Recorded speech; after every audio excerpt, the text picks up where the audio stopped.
What's going on, YouTube? Two dope boys in the building. We got another one for y'all. We're gonna go over OBJ and his $100 million contract.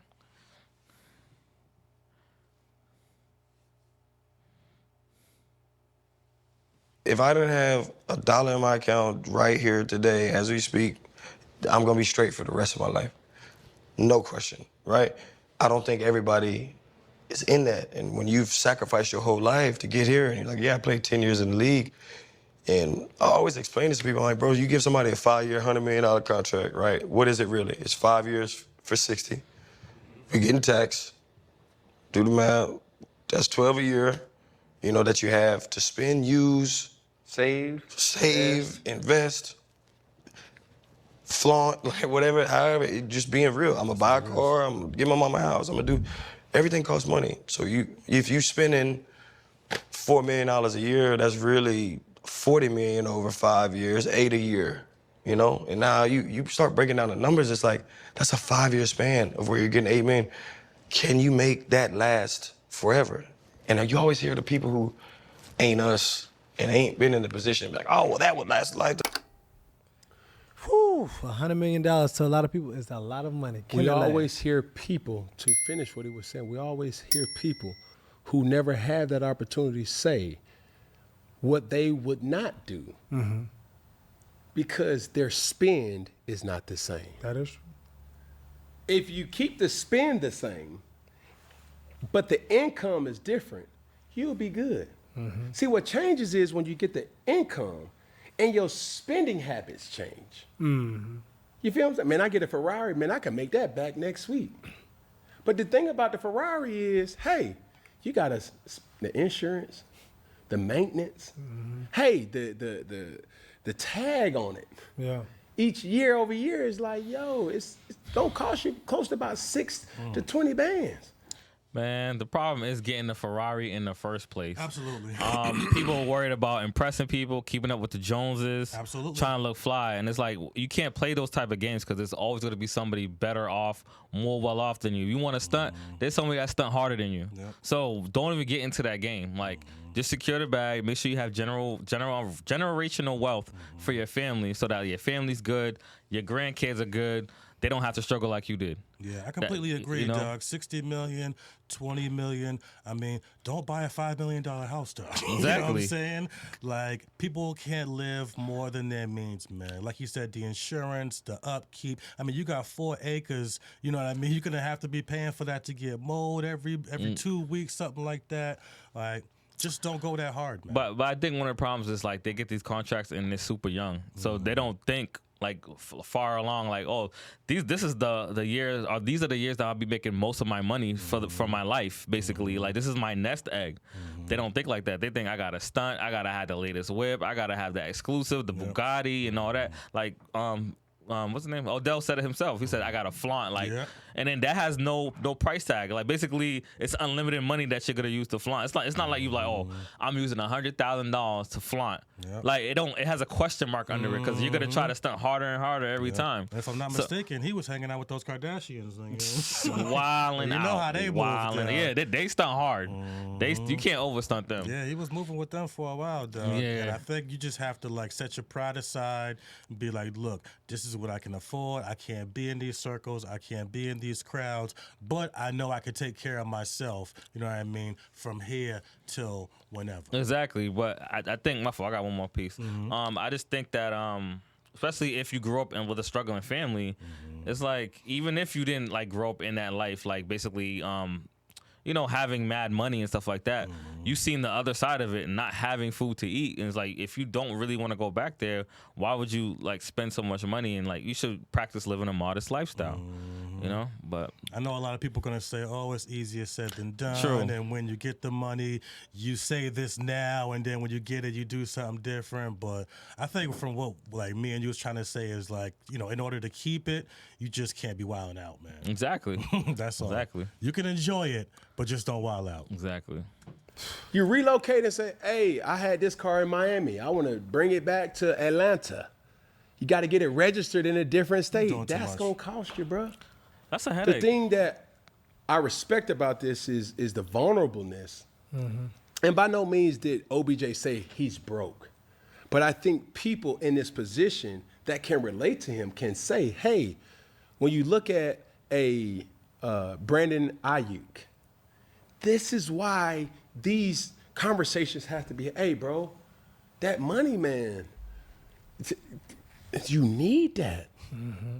Because it's not what you know, it's what you don't know, or what you what you're not seeing that you will be faced against. And that's the misfortune. Yeah. So for OBJ, a guy who, bro, coolest, has the biggest heart, bro, has a big personality, and with one of his things that he's doing now, the Friends, kind of throwing events and parties, it's dope. He does unbelievable experiences. But the truth is, even with that, it's a money generator. Mm-hmm. What people don't understand is when your income is contingent on your output. Yeah. If you keep your output basic, but your income is large, you'll be good. Mm-hmm. But you have a lifestyle. That's your output. That's your fault. Hey, I'm not going to, fly coach. I'm going to fly private because I can. Yeah, you can for now. But what's the normalcy for the next 10 years? Exactly. Hey, what's the plan? Because people say, hey, I make $100 million, but I'll never work another day of my life. Survey says that is a lie. That's true. Because it's not the money that it was already made, it's your output, bro, and it's going to catch up to you. And it's like you're used to flying private all the time. So I think the longer you push it off, the more you're going to be reluctant to leave from flying private. Like, you're like, damn, I know these are my prime years. I'll just wait till this contract's over. Then I'll start flying regular. You ain't going to fly regular because you keep pushing it off. So the more you do that, the more you're normalizing flying private. So then you're not going to even go to, like, on a regular flight anymore.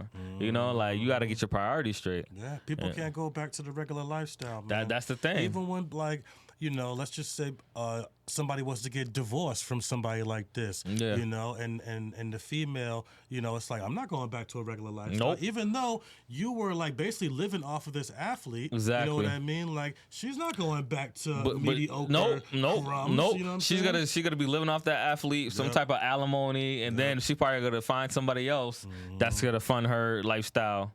You don't go from flying private to Spirit, dog. You do not. You go flying private to broke. You don't go to Spirit because Spirit's not even in your mind frame. Like, you're not thinking of, like, me, Spirit. Yeah, exactly. Like, no, I'm a coach man. I'm a private man. Nah. So that's why 4th and 1 is important. That's why Funky Friday is important. That's why First Take is important. That's why BT 106 and sports is important. That's not to say that I'm broke. That's why fellowship is important. That's why Mashika Hats is important. Mm-hmm. It's income. I had to have that uncomfortable conversation with myself to say, hey, bro, I got to put myself on a budget. I always was like that. Never had a money manager, never had a person that tracks my spend. I was always that person that was always frugal. Anybody who knows me know, man, Cam, cheap as of course I am. Now, I'll take myself out and splurge every now and then, but that's one time. Yeah. And I'm keeping in mind what I'm spending. Facts. These type of things is every wealthy person, every rich person, every person that has money always keeps their eyes on their money. Yeah. But I don't give a damn who you are. If your income is being submerged by your output, you are doomed. Mm-hmm. You have to put yourself on a... You ain't got to be no celebrity to know that. You know what I'm saying? You could have your regular 9 to 5. You know what I'm saying? You make $1,000 a month. If you spending $1,400 a month. Swiping credit cards. You got the latest and greatest. You know what I'm saying? I was like, how you get all that? It's like, I swiped it, baby. Man. So you got to maintain some kind of middle ground, man. Some middle ground. Maybe you won't have those Balenciagas. Maybe you're just going to have some Timberlands, man. You know what I'm saying? But you know what? Part of the problem is they don't teach budgeting in school, and that's a big shame. So it's like you have to sort of fend for yourself, and you're at the mercy of all these companies. Yeah. So but somebody has to like really give you that talk and make you snap out of it. Like, you got a budget, because the earlier you do it, the better off you are. it should be mandatory for some of these dudes to get like some type of financial counseling or some type of programs to where it's like, hey, even if you had like a little allowance, you know what I mean? You can only spend so much in such amount of time. I think it would definitely help people in the long run. I think the best thing for an athlete is to have the right people in their corner. Because imagine you as an athlete, you're making the most money you probably could ever make in your life. You're in euphoria, like you have a high off of life right now. You know what I'm saying? Like you're feeling like you're the ish. You know what I'm saying? Like they just gave me like a $50 million contract. I'm on top of the world. You ain't thinking about budgeting your money. Like so, you need to have somebody like that's in your corner. Like yo, come here, let's sit down. We got to talk about something. You know, like before you even splurge on that money. So I think that's the best thing to have somebody in your corner that rocks with you. Tell you about all the upkeep and all the maintenance and all these things that you don't know. And so you know when you buy the house, it's not just over and done with. You got property taxes, you got insurance, you got money all coming these in, things. other flows of income. Yeah, man. Yeah. A comfortable retainer that gives you the opportunity to live like a prince, to live like a princess, not like a king or a queen. Because you may do it for 2 years, 3 years, 10 years. But you got little man, you got your daughter, you got your household. That this is something that if they want to get used to, you have to get a hold of managing how you spend. Yeah.